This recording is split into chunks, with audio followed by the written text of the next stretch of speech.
Dorothy Grant is preparing for a couple of fashion shows coming up at the Bill Reid Gallery in Vancouver and in New York City. Her fusion of ultra-fine fashion and Haida art have won her legions of devoted clients all over North America. I like to design things that are of classic shape from any era. And I think I've had a knack for picking that and reshaping it and applying Haida art to it in a way that accentuates the body. And something that lasts in your closet for more than one season. It can last in your closet for 20 years. I mean, I have clients that are gifting their pieces to museums, which is amazing. It amazes me. There are two distinct sides and price points to Dorothy Grant's business. This is the feastwear, meaning it's all hand cut from a template and then placed and positioned on the garment and pressed, and then it gets appliqued by machine, and then it gets sewn together. So literally everything is done one at a time.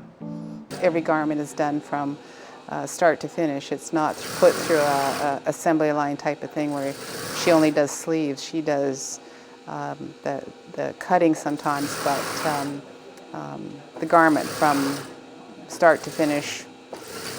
And then we have the Dorothy Grant label, which is a gold label, and it's for like the garment I'm wearing. It's embroidered with artwork, and therefore the digital process, which is I think can be utilized for maybe mass producing a garment or a whole line.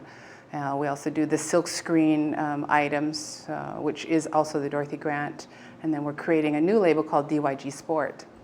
I think it needs like a black line coming, thin black line coming around the whole thing, you know.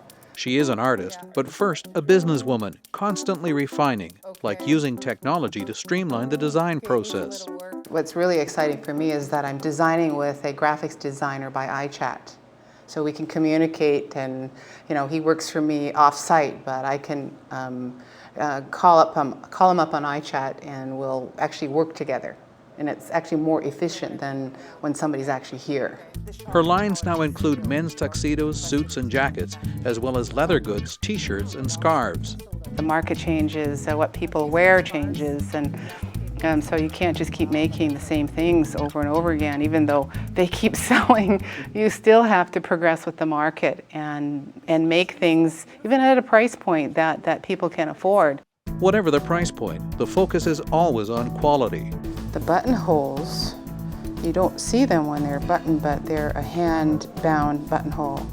And a lot of people think that I buy leather jackets and then put artwork on it, but it's quite the opposite.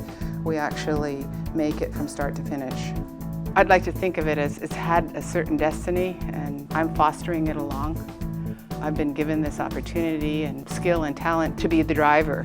I think it works. I think it works really well, and I think it has a lot longer distance to go, and that's what we're heading for now.